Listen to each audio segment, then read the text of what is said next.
My name is Katie Foley. I'm the managing editor of Business magazine.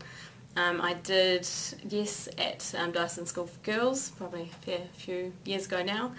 Our product, it took me about 20 minutes to remember what our product was. We did accessories with gerberas, plastic gerberas on kind of key rings and hair ties and those kind of things. But what I remember most is the products that other people did. In our school we had a couple of guys that did some great things with branding. They bought wholesale Bonds underwear and did like a massive branding exercise. I remember that because, you know, it was, as a girls' school, everyone kind of went a bit nuts over that.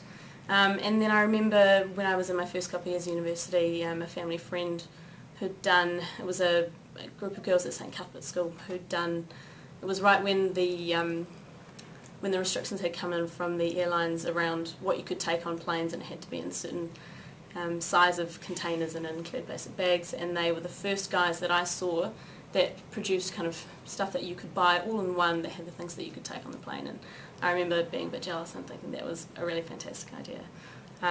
So I mean, and in terms of my tips for students doing Yes, my first would be market validation. So really think about your market, talk to them, think about what they want. I know as high school students it's much easier to do what you think they want because it's slightly easier and you don't want to have to talk to third formers. But I think it's really important to know your market, know what they want. My second would be to execute, because a fantastic idea is nothing without execution. Work together as a team, though it might be slightly irritating at times, and really kind of project manage and get your idea through. My third tip would definitely be quality control. I remember, particularly when you're doing some kind of manufacturing-based product, there were a few teams who had products that they hadn't really quality controlled, and when they fall apart, when people break them, it's, then you're talking about brand reputation, which is a whole other kettle of fish.